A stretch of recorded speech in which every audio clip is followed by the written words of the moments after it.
Hi everyone, हमारी series complete application development with Flutter में आपका स्वागत है।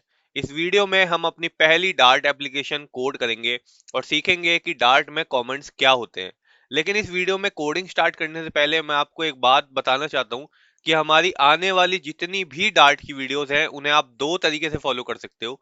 पहला तरीका तो आप ऑनलाइन प्रैक्टिस करने के लिए डार्ट पैड यूज कर सकते हो, और दूसरा तरीका जो मैं प्रिफर करता हूँ कि आप यूज करो, आप अपने सिस्टम में एक एप्लीकेशन इंस्टॉल कर लीजिए। उसका नाम है VS कोड।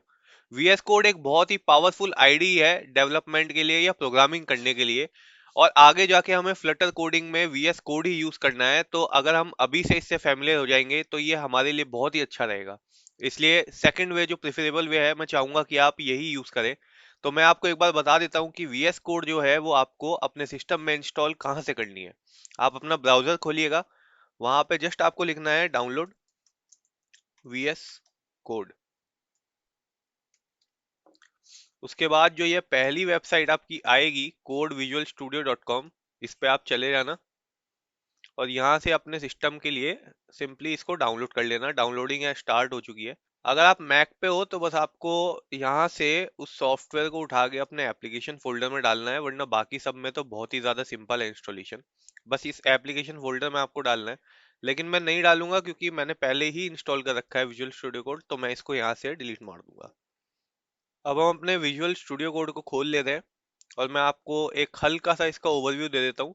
आप यहाँ इस साइड में जो ये देख पा रहे हैं, इसको हम कहते हैं एक्टिविटी बार।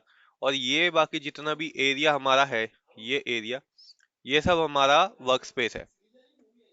एक्टिविटी बार में आप ध्यान से देखें तो जितनी आइकन्स मेरे में है उतनी आपको अभी फिलहाल नहीं दिखाई देगी। आपको यहाँ बस एक एक्सप्लोरर आइकन, एक सर्च आइकन और एक सोर्स कंट्रोल की आइकन एंड एक एक्सटेंशन की आइकन दिखाई देगी।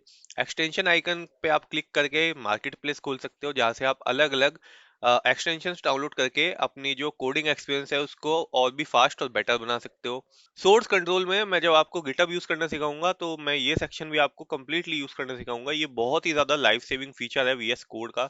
और ये सर्च फीचर है, आप पूरे अपने प्रोजेक्ट में कुछ भी सर्च कर सकते हो। और यहाँ पे इस पे क्लिक करके हमारा जो एक्टिव प्रोजेक्ट होगा उसका प्रोजेक्ट ट्री खुल जाएगा, प्रोजेक्ट स्ट्रक्चर खुल जाएगा, जहाँ से आप अपनी फाइलों के बीच में नेविगेट कर सकते हो। तो अभी मैं इसको बंद कर देता हूँ और हम यहाँ जाएंगे, एक न्यू फाइल क्रिएट करेंगे। न्यू फाइल का नाम हम रखेंगे dart, I think hello dot dart रख लेते हैं। डॉट डार्ट मैंने यहाँ पे इसलिए लगाया क्योंकि हम इसमें डार्ट की प्रोग्रामिंग करेंगे, तो हमारे VS कोड को पता होना चाहिए कि भाई साहब इसमें जो लैंग्वेज यूज होगी वो डार्ट है। तो इसके लिए डॉट डार्ट एक्सटेंशन जाती है और इसको मैं अपने डाउनलोड फोल्डर में सेव कर लूंगा। फाइल को पहले सेव कर लेना अच्छी बात इसलिए है क्योंकि एक तो VS कोड को इसकी एक्सटेंशन पता चल जाती है, और दूसरा हमारा जो किया हुआ वर्क है उसे और सेव करना काफी इजी हो जाता है। बस हमें कमांड और S दबाना होता है और वो पूरी फाइल सेव हो जाती है। तो मैं सबसे पहले आपको बताना चाहूंगा, हर प्रोग्रामिंग लैंग्वेज का एक एंट्री पॉइंट होता है जहां से उसे पता चलता है कि मुझे यहाँ से स्टार्ट करना है अपनी कोड को पढ़ना, या यहाँ से मुझे एग्जीक्यूशन स्टार्ट करनी है। हर डिफरेंट डिफरेंट प्रोग्रामिंग लैंग्वेजेस का एंट्री पॉइंट डिफरेंट होता है। डार्ट में हमारा एक मेथड होता है मेन नाम का, वो मेन मेथड ही हमारा एंट्री पॉइंट होता है। तो सबसे पहले मैं यहाँ पे वो मेन मेथड बनाऊंगा, इसके आगे पैरेंथेसिस दूंगा। जब हम किसी भी नाम के आगे ये पैरेंथेसिस लगा देते हैं तो हमारे कंपाइलर को पता चल जाता है कि ये ना एक फंक्शन है। अब मैं यहाँ पे दो कर्ली ब्रेसेस लगा लूंगा तो ये फंक्शन हमारा कंप्लीट हो गया है। आप यहाँ देखो, ये इतना पार्ट लिखने के बाद हमारे कंपाइलर को पता चल जाता है कि ये एक फंक्शन है और ये हमारे फंक्शन की बॉडी है। इसे मैं आगे आपको बहुत अच्छे से एक्सप्लेन करूंगा हमारी फंक्शंस की वीडियो में। अभी फिलहाल के लिए आप जान लीजिए कि हमारा एंट्री पॉइंट ऐसा दिखता है। हमें हमेशा अपनी कोडिंग स्टार्ट करने से पहले ये लिखना होता है। अब हम जो भी काम करेंगे हमें इसके अंदर में करना है। तो यहाँ पे हमारा एक स्टेटमेंट होता है प्रिंट का। प्रिंट स्टेटमेंट हमारा एक ऑब्जेक्ट लेता है और प्रिंट क्या करता है, हमारे कंसोल पे ना जो भी चीज हम इसको पास करते हैं उसे प्रिंट कर देता है। अब आप यहाँ अब यहाँ इस प्रिंट स्टेटमेंट के अंदर हम किसी भी डेटा टाइप को पास कर सकते हैं, चाहे वो स्ट्रिंग हो या एक इंटीजर हो। फॉर एग्जाम्पल मैं यहाँ पे लिख लेता हूँ 20। 20 हमारा एक इंटीजर है। इसका देखो कंपाइलर ने ऑटोमेटिकली टाइप डिटेक्ट कर लिया है, type is equal to int. अब मैं क्या करूंगा, इसको कमांड एस करके एक बार सेव कर लूंगा और यहाँ रन पे जाके स्टार्ट डिबगिंग या रन रन विदाउट डिबगिंग कर लूंगा। डिबगिंग हमारी तब काम आती है जब हम बेसिकली एक रियल लाइफ एप्लीकेशन डेवलप कर रहे होते हैं, तो हम रन विदाउट डिबगिंग करेंगे। मैं यहाँ पे क्लिक कर लूंगा और नीचे से हमारा टर्मिनल खुल जाएगा। तो यहाँ पे आप देखो 20 लिखा हुआ आ रहा है, ये हमारा इस कमांड का रिजल्ट है। इसका मतलब हमारी जो पहली एप्लीकेशन थी वो यहाँ सक्सेसफुली रन हो गई है। अब कोडिंग वर्ल्ड की रस्मों के हिसाब से मैं यहाँ पे आपको हेलो वर्ल्ड एप्लीकेशन बनाने सिखाता हूँ, क्योंकि अगर आपने एक लैंग्वेज सीखने के बाद अपना पहला प्रोग्राम हेलो वर्ल्ड नहीं लिखा तो आपने खाक वो लैंग्वेज सीखी है।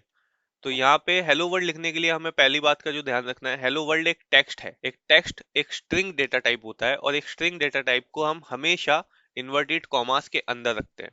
तो यहाँ पे मैं इन्वर्टेड कॉमा ले लूंगा और इसके अंदर मैं हेलो वर्ल्ड लिखूंगा। अब मैं इसको कमांड एस करके सेव करके और रन कर लूंगा, रन विदाउट डिबगिंग पे जाके। यहाँ पे हमारा रिजल्ट आ चुका है हेलो वर्ल्ड, और यहाँ पे हमारी जो एप्लीकेशन है वो एग्जिट हो चुकी है, अब कोई भी प्रोसेसिंग नहीं चल रही है। तो इसी तरह आपने यहाँ अपनी पहली डार्ट एप्लीकेशन लिख ली है। अब मैं आपको बताता हूँ कि डार्ट में कोड्स क्या होते हैं।